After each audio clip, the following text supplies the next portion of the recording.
Please be seated, everyone. This is Judge Stickles. We're on the record in Prime Core Technologies, case number 23-11161. Good afternoon. Good afternoon, Your Honor. For the record, Mayor Canvason, McDermott, Mullen, Emery, on behalf of the debtors.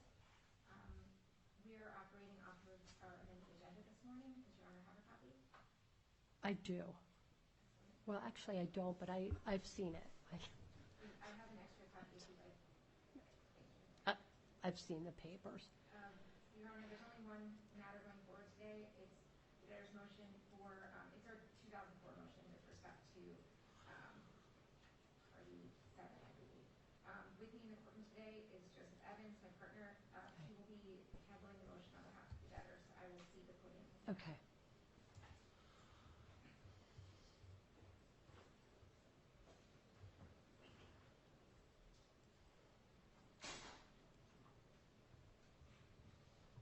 Good afternoon, Your Honor. Good afternoon. As you know, the debtors have been conducting an investigation into the 98F wallet. 98F wallet is where a significant amount of funds were deposited into, specifically Ethereum and other cryptocurrencies that debtors no longer have access to. In order to gain access to the 98F wallet, there are really two primary ways to do it. One is to find the seed phrases, which are 12 to 24 sets of words, which will allow you to get access to what's called a signer. You need a certain amount of signers to get access to the wallet. The other way is to get a hardware device, which are physical devices that would allow you to gain access to a signer, which will allow you to effect the transaction in the wallet. We don't have them now. Because that was our mission, in part. The wallet is electronic, is that right? Well, yes. So Okay. the wallet itself, the 98F wallet, is on the blockchain. Okay, that's what we thought. We just... Yeah, so the 98F wallet is on the blockchain. It's called a multi-sig wallet, which means it requires multiple signers to execute a transaction into or out of that wallet. The problem is we don't have access to all of the signers that we need. And the hardware element, Right. so there are physical devices that allow you to get access to the signer, which would allow you to get into the wallet. If you had the seed phrases, you could load those seed phrases onto a new hardware device and then get access to the wallet. We don't have enough. As a result, we sent 2004 discovery to 19 different witnesses seeking information. We identified those witnesses who either previously had a seed phrase or were involved in wallet management at crime, or for which other witnesses identified as potentially having access to the seed phrase, hardware devices, that kind of thing. This particular witness that's at issue today was the former chief technology officer at Prime. He left Prime in February 2021. Right before he left, the decision was made to offer this deposit digital address that went into 98F, which the company no longer had access to at the time. There are contemporaneous emails that cited in our motion that showed he was involved in those communications. As a result, we sent him a 2004 request asking for voluntary discovery. We asked for documents, we asked for interrogatories, and we asked for an examination. The interrogatories we asked for were really narrow. They were aimed at identifying whether he has the seed phrases. Does he have the hardware device? For example, interrogatory 1 is identify seed phrases concerning 98F. Interrogatory 2, identify the individuals or entities who are in possession of hardware wallets. Interrogatory 3, identify the individuals or entities who are in possession of seed phrases. These are all narrowly tailored to our goal, get access to 98F. We're a little bit at a loss as to what we're arguing about. Well, what is the basis for interrogatories under a 2004 exam? It's true, Your Honor. The statutory language of 2004 describes document production and examinations. There are multiple orders in this district and others where interrogatories were ordered. The court has broad discretion to issue 2004 orders that are efficient, that would serve the purposes of 2004. The primary purpose, the reason why we did this, is we have a lot of witnesses and not a lot of money. And we served interrogatory responses that were narrowly tailored to identify which ones we really need to sit down and spend the time on and take a deposition of. Out of the 19 witnesses that we've served 2004s with, 14 responded voluntarily with interrogatories. have 5 left. This particular witness is one.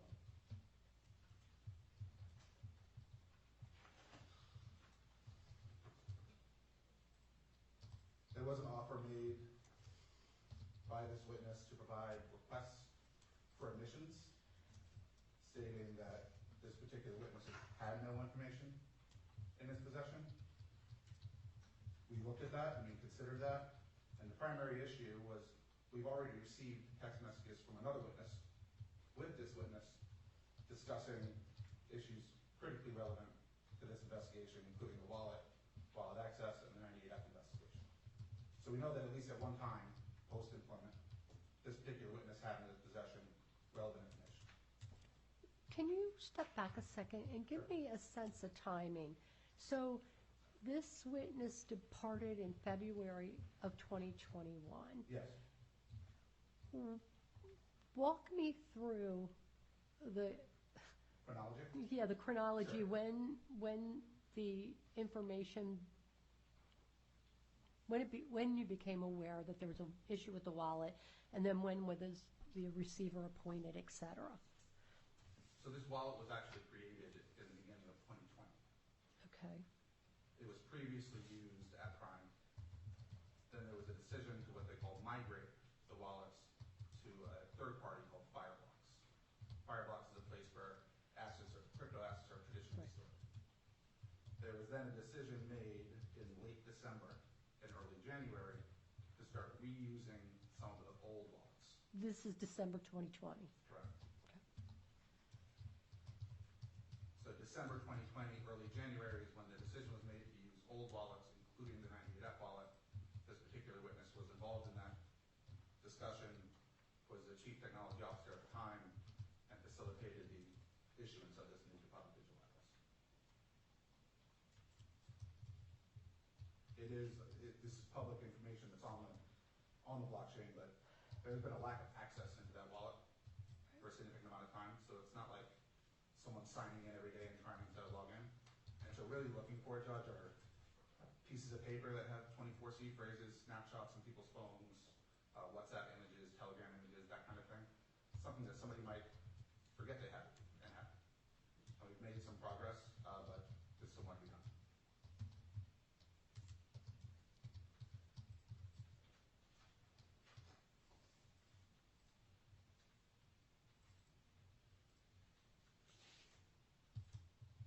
I have nothing further, Your Honor, unless there's any questions. No, I'll hear from the objector. And is this party 1, party 7? It's party 7. Okay, all right. I know it was a little complicated, sorry about No, that. that's okay. I had 7 in my notes, and I wasn't sure if I wrote it down wrong. 7. Okay, thank you.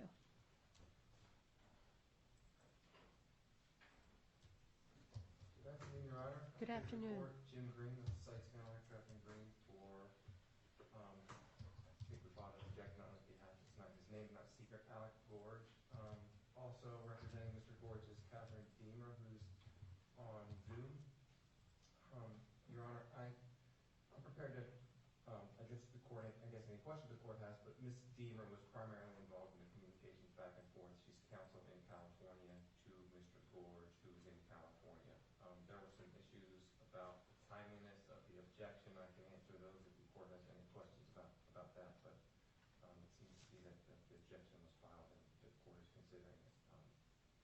It wasn't properly noticed, but I think we... Yeah, I'm going to move past those issues, and I'd rather focus on the objections at hand. And so I don't know if the parties have had any discussions regarding the objections. What is left? What is being contested, or is all of it being contested? I'm happy to answer, Your Honor, but with court permission, I'll cede the podium to Ms. Deemer, who's on Zoom. Okay, Ms. Deemer? Good afternoon, Your Honor. It's still morning here. Good day, Your Honor. This is Catherine Deemer. I represent Mr. Gorge. We had multiple conversations with the debtor.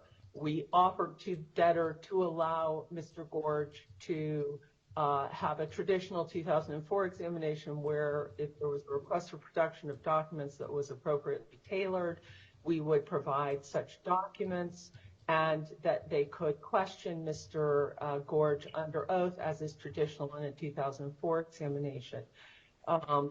They have not in any way ceded any ground. They insist that they have a right to interrogatories. They do not. They have not produced a single case which authorizes them to do that. And there are express cases cited in our brief that prohibit the interrogatories being published to a 2004 recipient who is a third party to the dispute. Mr. Gorge is very clearly a third party to the dispute. He is not a claimant. Until we filed this motion, he wasn't on the service list. He's not identified anywhere. The problem here is, as Mr. Evans has said, Mr. Gorge left the company in 2021. He has not been involved in crypto in any way since 2021. He works in a completely different technology field.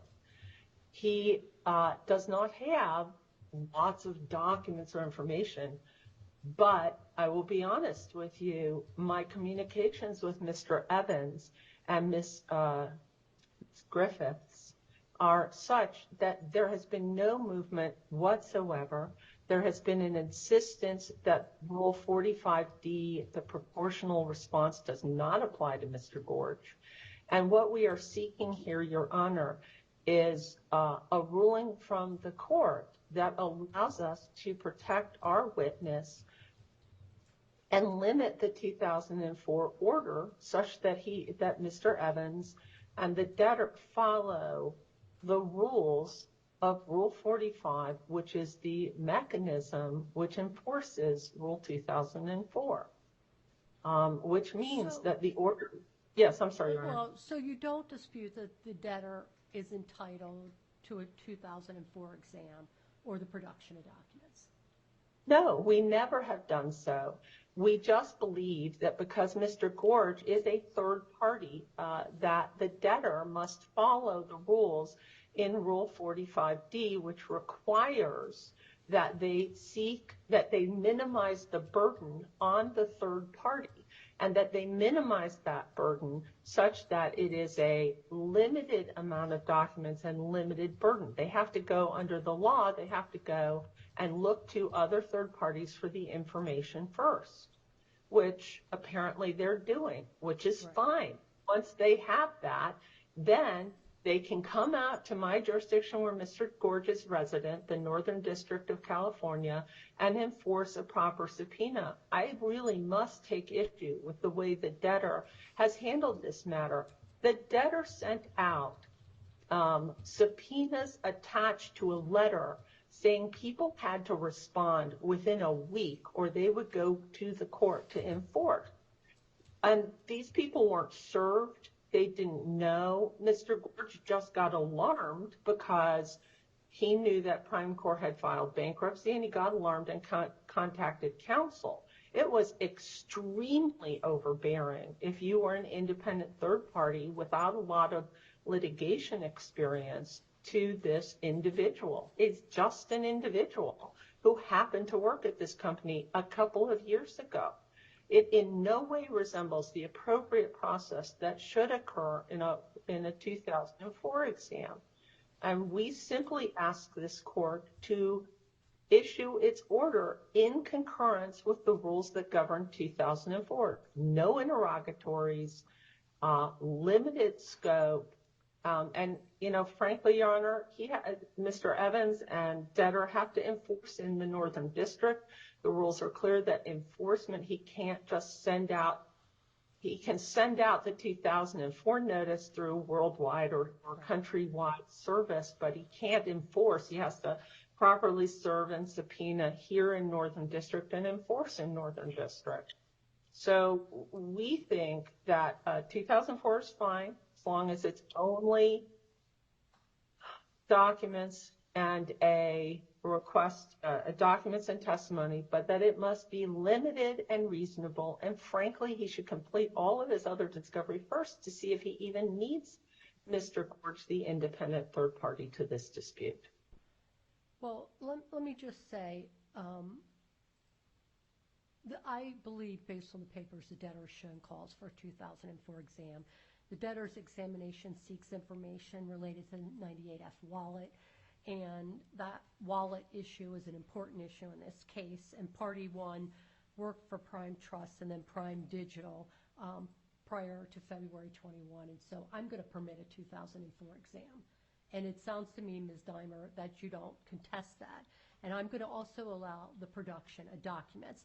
So what I'd like to do is, it doesn't sound like the parties have gotten any closer with respect to resolving any issues. So with respect to production specifically, it seems to me that, and correct me if I'm wrong, please, that the issues that are at hand are requests 10, 11, 13, 14, and then 20 through 23. Is that correct? Yes, Your Honor. Okay, so I've read the parties' papers, but I don't believe that the debtors responded to requests 10 and 11. So I'd like to focus on that request for a minute, and let's just address those two requests specifically for starters.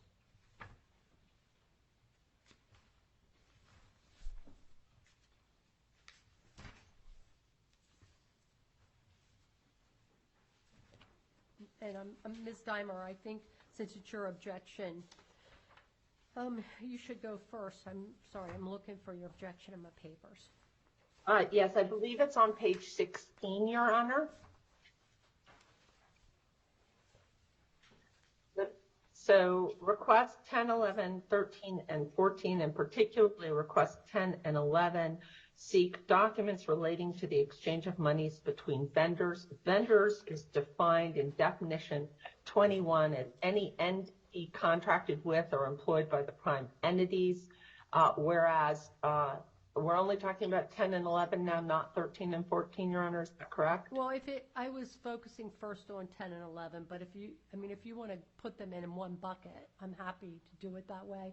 I just want to focus the parties on what's truly at issue.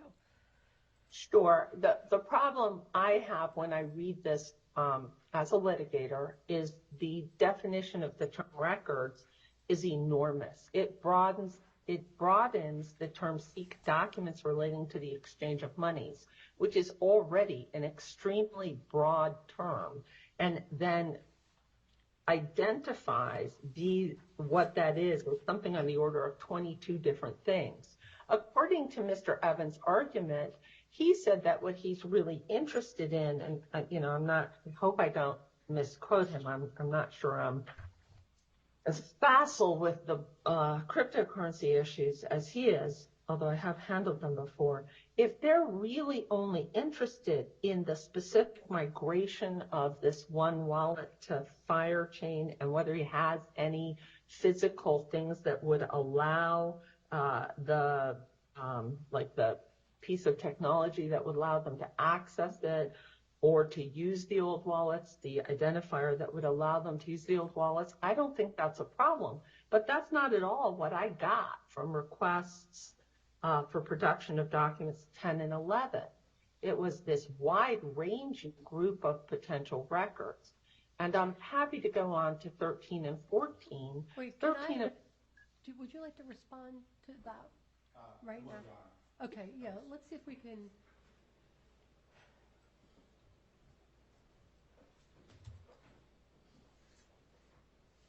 Thank you.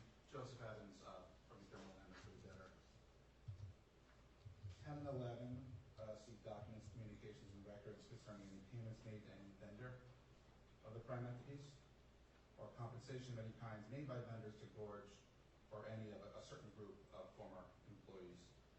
The reason for this request is that the decision was made in December of 2020 to move away from the vendors that were storing the wallets, and the proffered reasons during the course of the internal investigation at the company and in emails that we saw don't make any sense to us.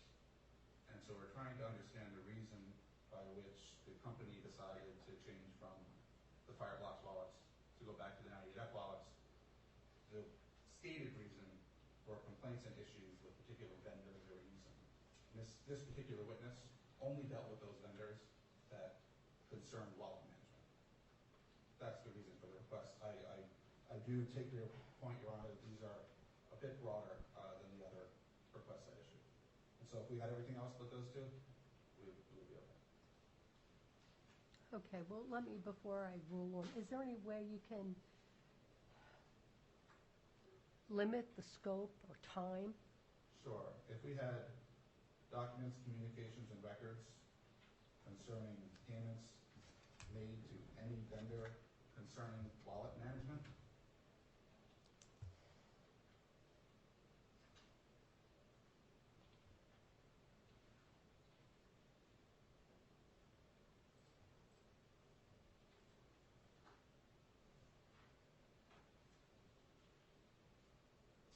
that would ensure that we're only seeking information relevant to the 98F issue and not And can other you, vendors that. is there a time period? The time period is the date when this witness became employed at Prime to now. And so 2020 to now.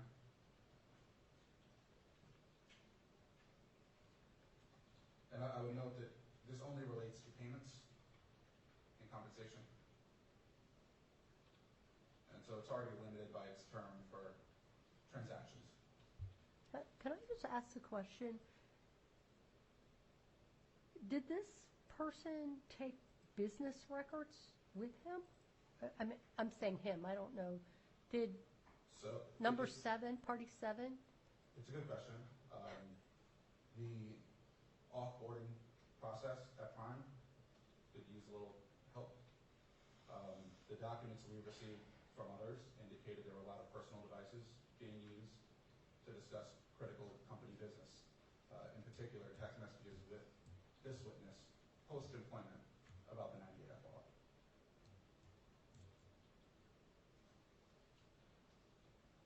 Ms. Dimer, do you want to respond? Yes, Your Honor. I do not believe that if you look at documents, qua documents, i.e. pieces of paper, I don't think so. I don't think there are any. I don't believe that there's any emails after he left the company. There might be some text messages or oral communications because, as I stated in my papers, Mr. Gorge and Mr. Letinity, I'm not sure I'm pronouncing that Excuse right. me, Your Honor, there's an order by the court to not describe former employees by name. Oh, yes, thank you. Okay, the person who somehow designated, the guys who founded this company were personal, at least one of them was personal friends of Mr. Gorge since he was about 8 years old. So it's unlikely that he doesn't have, and let me rephrase that, he for sure has communications with his childhood buddy about life. But is it about payments to vendors? I don't think so, Your Honor. But I don't have any heartburn about producing payments or compensation related to that limited amount of information. So it would be all documents, communications, and records concerning any payments made to any vendor of the Prime entities concerning wallet management from your employment date to now? Your Honor, Yeah. instruction number 14 identifies the time period. Okay, and so we're maintaining the same time period. The time period from the time he was employed until present. That's Okay. fine, Your Honor, as long as it's only compensation and payments. That's okay. I don't think that's a big deal. Okay, I think 13 and 14 are unfortunately not amenable okay, to the same solution, because as I said, certainly the one gentleman, one of the founders, was literally a lifetime friend. Okay. The other two gentlemen who were founders, I think they were both founders, are people who also are friends, not of such long duration. And so when in 13 and 14, they seek broadband, all communications between Mr. Gorge and these people, literally get you the discussion of my client's bachelor party, the discussion of my client's wedding, and who's getting where when, and who's bringing what girlfriend. That's ridiculous and inappropriate. Your Honor, if I may respond, Yes. 13 and 14 don't seek any information like that about weddings or girlfriends or anything else. 13 or 14 are limited to communications concerning the prime entities. That's it. So I'm not interested in any communications about his personal life. That's not pursued. I have to disagree with Mr. Evans. It specifically asks for communications between Mr. Gorge and all these people. And the problem is, because they're lifelong friends, there are a lot of communications. But it says concerning the prime entities.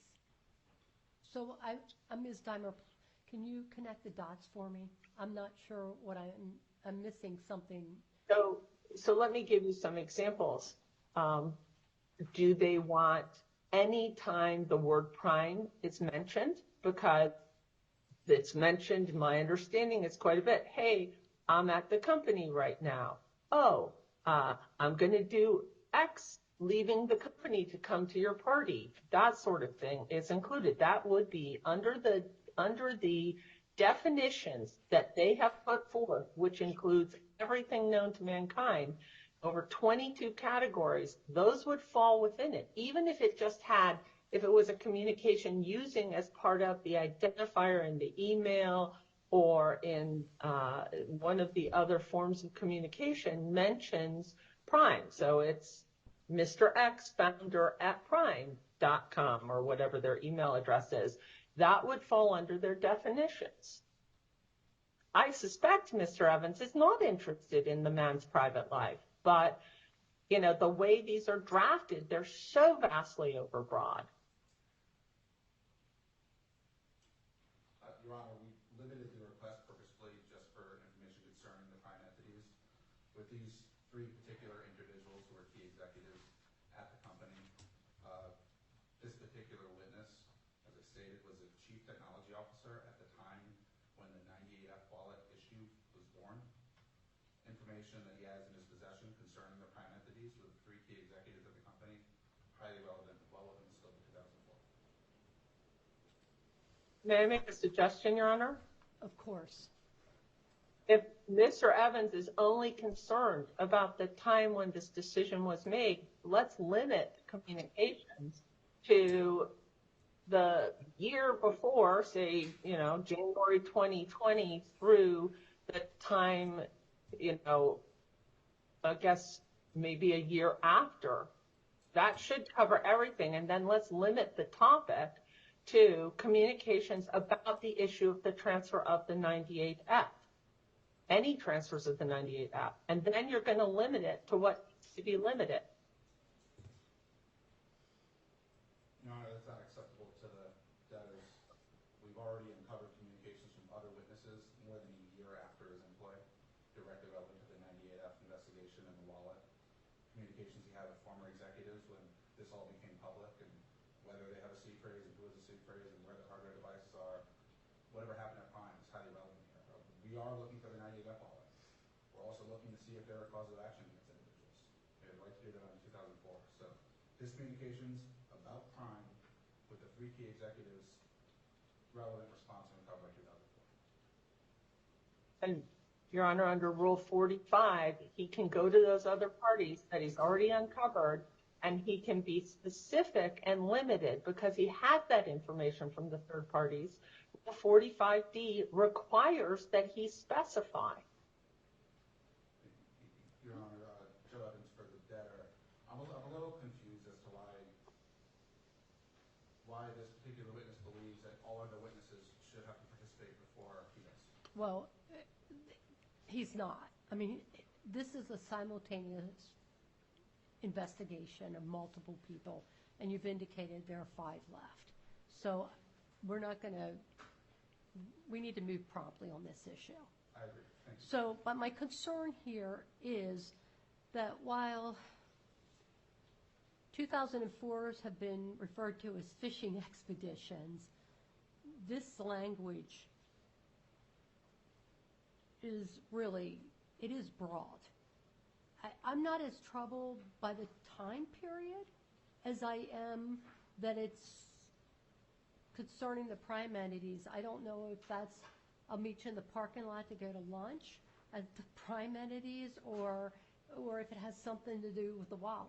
And I'm wondering if there's a way to craft this to make it more specific to the investigation that's ongoing.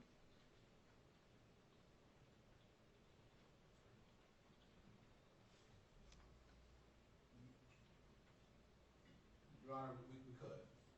We could limit it to, we could create a definition, for example, wallet management, and limit it concerning wallet management. If that would be acceptable, we could live with that. My concern is having to go back and seek more information if we see one thing or see another thing. And just, I'd rather do this once instead of twice. It's already been pretty truncated, given the process here. But if that's what Your Honor is comfortable with, we'd be happy to make that amendment. We'd have to have a defined term. I was going to say, you're going to have to come up with a defined term. A defined term for wallet management would have to be something I mean, along the I'm lines of- certainly going to let you explore this. Right. It's just the way it's written, it's broad. We could define wallet management as issues concerning digital wallets at Prime. Seed phrases, Digital migration. wallets at Prime, seed phrases, hardware devices, 98F, Firebox, and BitGo. I mean, is this something, I know it's difficult because obviously the parties could not agree on the motion, but is this something the parties could work? Yes, Your I'm Honor. happy to sit here and do it if that's easier. I hope so. My hesitation is we've tried, we haven't really been able to work that well. Okay, well, why don't we do this? Why don't, let's continue going through this Okay. and know that we have to come back to 13 and 14, but we're going to take a break. Sure. And I'm not going to go home until I have a definition. Okay. How's that? That'll be great, Your Honor. Thank you. All right. Sorry, Maddie.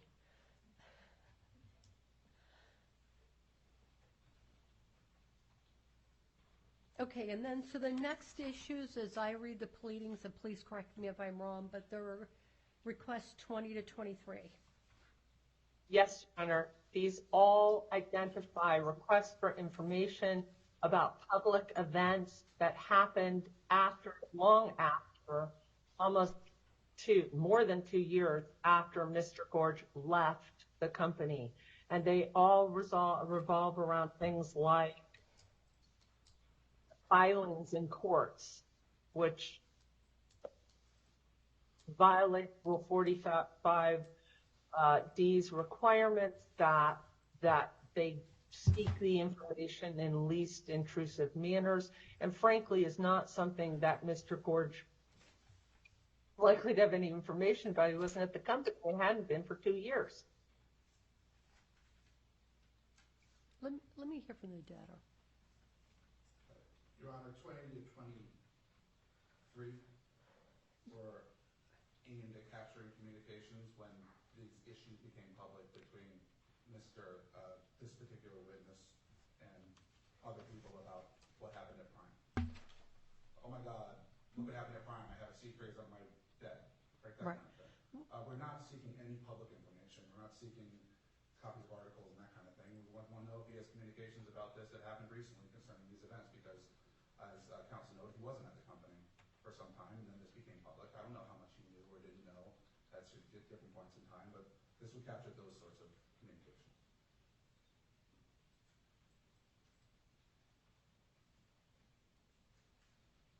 It would seem to me, and Ms. Dimer, obviously, you can comment, but it would seem to me if he truly doesn't have anything, this is not an overly burdensome search.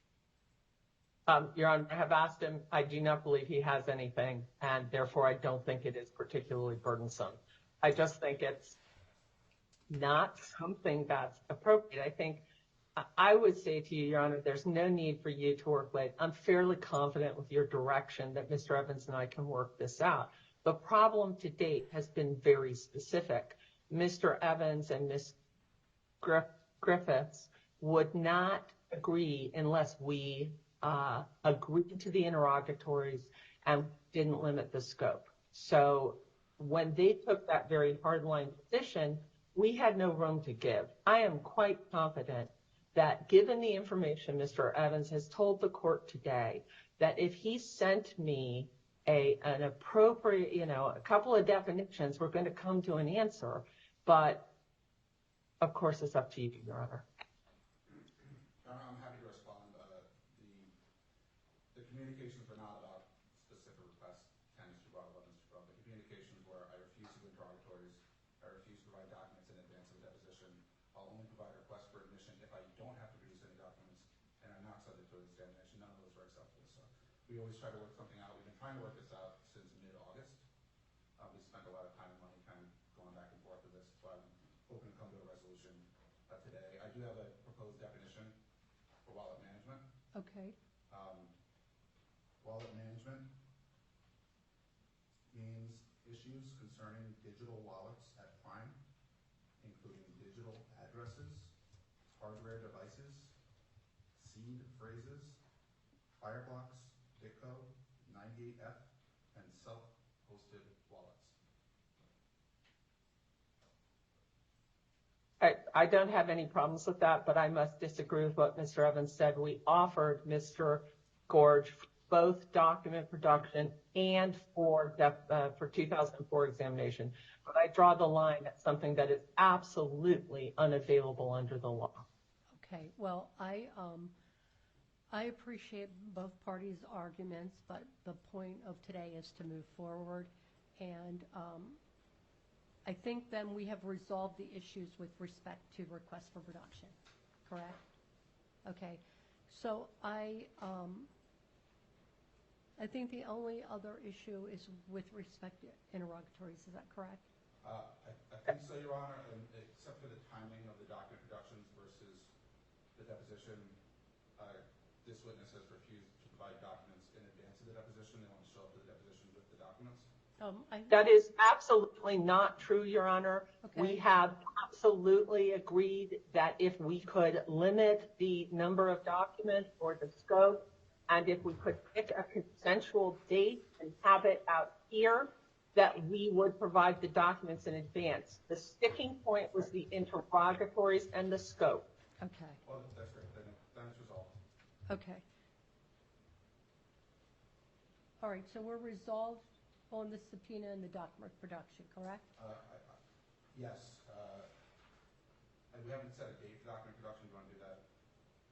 No, Your Honor, because I have to ask my client what is convenient for him. I happen to know that my client is traveling at the moment, and the overbearing way in which this matter has been teed up makes me concerned that we would be unable to identify a mutually agreeable date.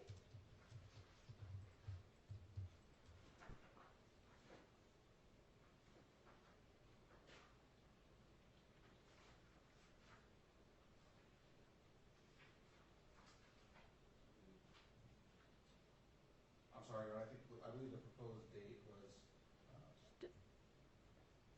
Sorry, check the order.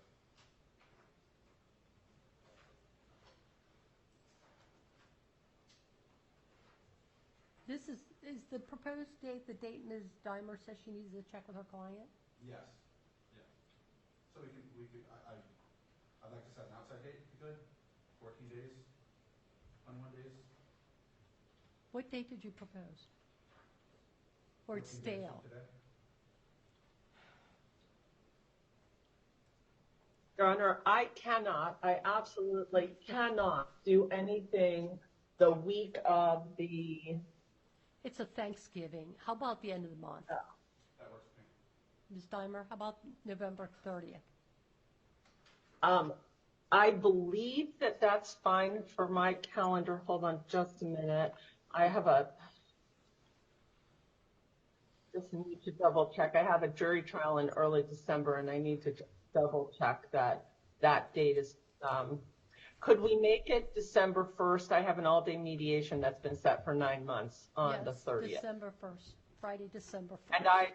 And I will have to talk to my client because I do know the man is traveling. So I will have to check if he's available.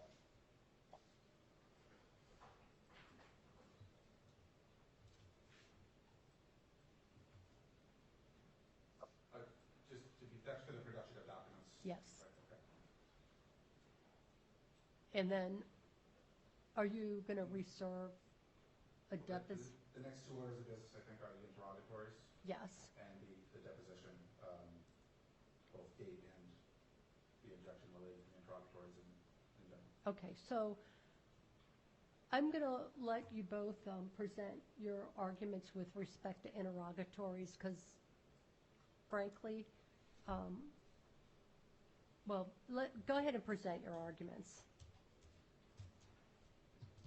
Your Honor, I'll keep it short. No. 2004 has been described as a fishing expedition. Courts have the ability to order efficient discovery to make sure that debtors and creditors committees and others can examine the assets and liabilities concerning the debtors. We have 9 narrowly tailored interrogatories directly relevant to the 98F wallet issue only. If he does not have, for example, any C phrases, the answer is, I don't have any. If he doesn't know who has the C phrases, the answer is, I don't have any. Each of these interrogatories is narrowly tailored, and we did this to be efficient. We did this to determine which witnesses are we going to have to spend time and money and effort on a limited budget to take depositions for 6-7 hours with counsel for the debtors, counsel for the creditors committee, and everyone else present. And so that's why the interrogatories in this case are the most efficient means of determining, does he have the C phrases, does he know who else has it. And one of the other issues, the reason why this has been helpful in this process is because interrogatories from other witnesses have revealed new targets that may have the C phrases. We're looking for a needle in a haystack, or really a piece of paper in a safe deposit box. And so identifying new witnesses with very narrowly tailored interrogatories is the most efficient way to go about this.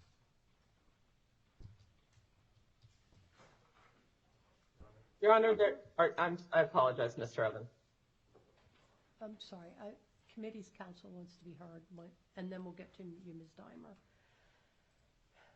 Good afternoon, may it please the court. Good afternoon. Weiler of Walpole Bond on behalf of the committee along with Sherry Waskin from Brown Rudnick. The committee has been working closely with the debtor on a number of these issues, Your Honor, and Ms. Waskin would like to briefly present a statement to the court with regard to the interrogatories and discovery. Okay. Good afternoon. Thank you, Your Honor. For the record, Sharon Dwoskin from Brown Rudnick on behalf of the committee. My motion for pro hoc admission was filed at docket number 389.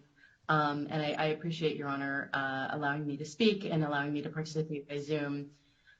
Look, Your Honor, from the committee's perspective, recovering the 98F wallet seed phrases is of utmost importance to the committee, right? It's of utmost importance to the case. It's tens of millions of dollars of ETH that are currently unavailable to the estate and its creditors. But preserving estate assets is also of utmost importance. Your Honor is well aware of the thin margins of this case right now. Depositions are expensive. If they're necessary, they're necessary.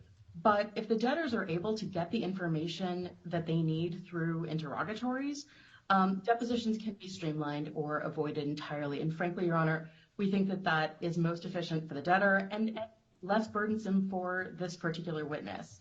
We think that the procedure requested by the debtors, right, interrogatories and documents followed by a deposition if necessary, reduces the fee burden on the estate and on the witness. And so, Your Honor, I think that this court has the ability to craft orders in its discretion under 2004 that minimize the fee burn of the estate, and we would ask Your Honor to do so.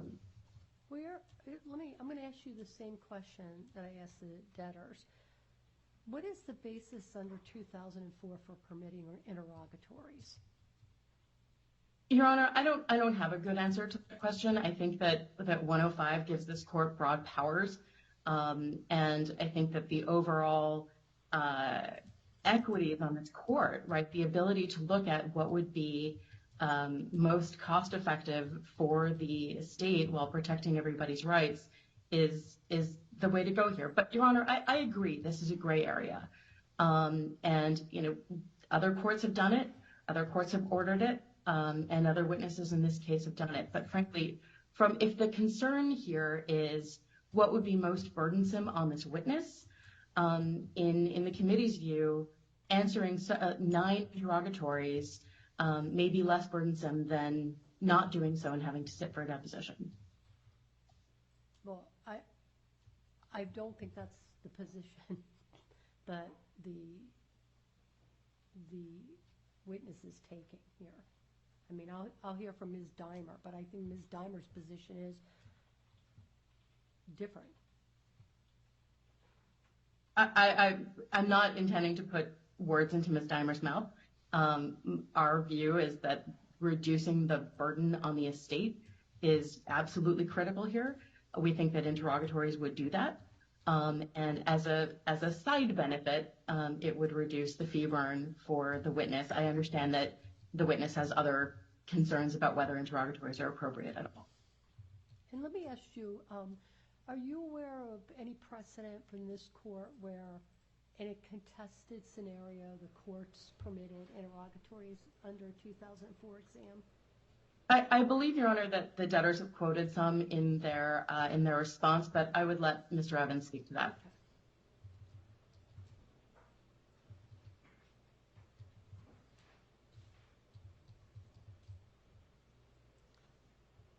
Your Honor, on page 10, 9 and 10 are briefly identified orders issued pursuant to 2004 requiring interrogatories. They were not contested. But they were non-contested and they were parties, weren't they? Yes. Yes. And I don't. Non-party seeking information from a debtor, but yes. And I don't disagree with you. It happens all the time because parties don't contest it. But I have a different scenario here. If I had one, I'd give it to you. But I don't. Okay. Thank you. I appreciate it. Ms. Dimer? Yes, Your Honor. I would have had no problem if the request was answer these interrogatories, these 9 quite broad interrogatories, which are not narrowly tailored because the definitions that accompany them are extremely broad. But I wouldn't have had any problem answering 9 interrogatories if what I was being offered on behalf of my client was answer these 9 interrogatories, and then we'll get back to you and see if we need the request for production of documents and the exam. 100% of the response from the debtor was answer the interrogatories, produce the documents, answer the interrogatories, and then I'm going to take your 2004 exam. This is of an independent individual who has no party, who is not involved in this case at all. And they kept telling me, well, here, look at these cases. The cases they cite were the 2 cases they cited are cases where the court said no, and they involve parties. There is clear precedent under Rule 45 that under the SEC versus Psy case that I cited, that says absolutely you cannot get interrogatories from an independent third party. The Roos case, it's all cited at pages 7 and 8. There is no authority to get interrogatories from a witness who is a third party to the dispute. The only choice they have is the subpoenaed 2004 examination, or if they were in a disputed matter or an adversary proceeding, they could then issue the interrogatories. They're not available under Rule 45 of a third party. And if, in fact, this were a situation where they said, hey, we'll get the responses to those interrogatories and see if we really need to go any farther, I probably would have reacted differently. But that has never been their position. Their position was, you give me the answers to the interrogatories and all the documents under the wider scope, and then we're going to take your examination. I think the problem here, I too do debtors work out here at the Ninth Circuit. I'm sorry, I didn't hear that. What did you say? I also do debtors work here in the Ninth Circuit and in California. And I am sympathetic to the fact that this is a tight budget. And I understand that this is a court of equity, but the court of equity is bound also by the rules. And the rules are that they cannot do what they are asking you to do. There is no authority for it. And I will tell you that had they not wasted so much time and energy trying to get something they didn't have a right to, then I suspect we would not be before you today.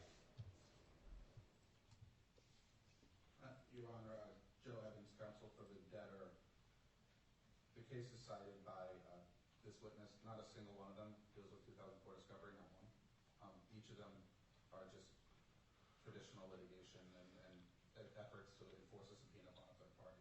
But that's neither here nor there. What I'm trying to avoid is having to come back and have another argument about this. And so if the way to resolve this is we get our documents, we get our interrogatories, the UCC and the debtors meet and confer and decide whether it's a useful use of resources to pursue the deposition, I'm fine with that. I just don't want to have to come back to court and file another motion or compel such a deposition. We are not willing to give Mr. Evans interrogatory responses that he is absolutely not entitled to. He is correct. Rule 45, the cases I cited are under Rule 45. The code is clear. Under 916 is the enforcement mechanism that causes Rule 45 to be the enforcement policy for Rule 2004, and it absolutely does not allow interrogatories. If what he meant to say was he was comfortable with the request for productions of documents as limited and the testimony of a 2004, then that would be fine if he wished to withdraw his request for interrogatories.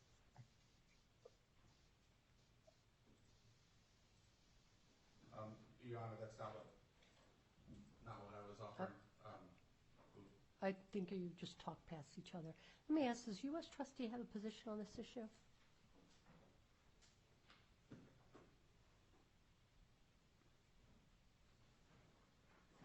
Good afternoon, Your Honor. Joseph Judy for the United States Trustee. The United States Trustee does not have a position on this matter. Okay, thank you, Mr. Cudia.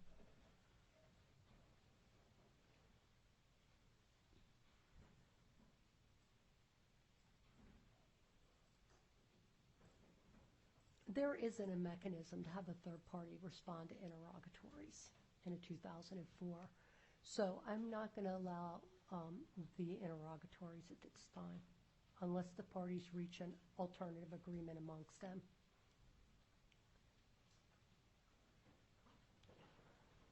Thank you, Your Honor. Your Honor, Joe Evans from the debtor. One question.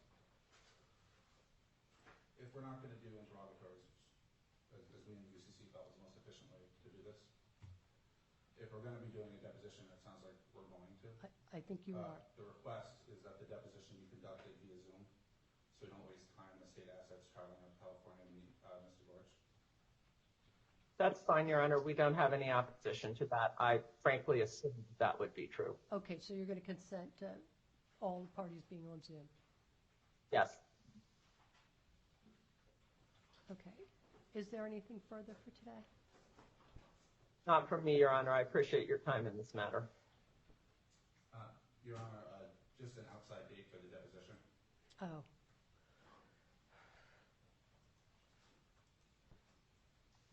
I believe the documents were December 1st, Yeah. if I remember correctly. Pull up the calendar. Didn't post the holidays, but maybe December 14th.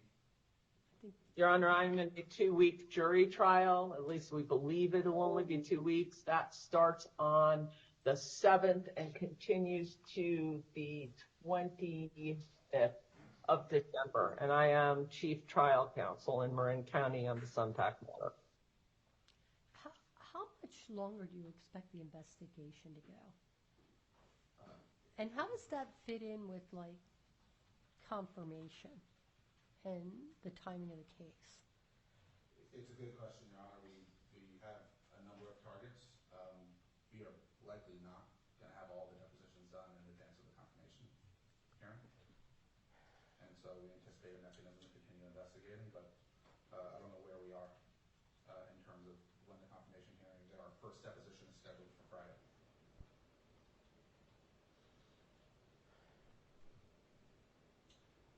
So you're in trial until the 25th of December? No, the 20th, Your Honor. We Oh. hope, fingers crossed. It is a jury trial with 17 plaintiffs. We are one of the defendants. And so I can't promise you that it won't go closer to Christmas. I am profoundly hoping we will all be expeditious, as all 3 of my children will be returning to California for the holiday, and I'd like to see them. What is the debtor proposing? I'm sorry. What is the debtor proposing in terms of deposition outside date? And I believe I heard Ms. Deemer correctly, the trial is supposed to be through the 20th, Yes. 21st, I guess? Because I will have so much time to prepare my witness and go over the documents while I'm in the middle of a 2-week jury trial, Mr. Evans. How about January 5th? What's that? How about Thank you, Your Honor. January 5th? That's fine. January 5th, you said? That's acceptable, Your Honor. Thank you. It's so many holidays, and of course, the parties can obviously confer and agree to a time before that. That's the outside date. Thank you, Your Honor. Okay, could you confer and submit a form of order? Mr. Detweiler, do you want to be heard? May it please the court. Your Honor, on behalf of the committee is reserving all rights with respect to seeking discovery if necessary under any other appropriate means allowable under the bankruptcy court.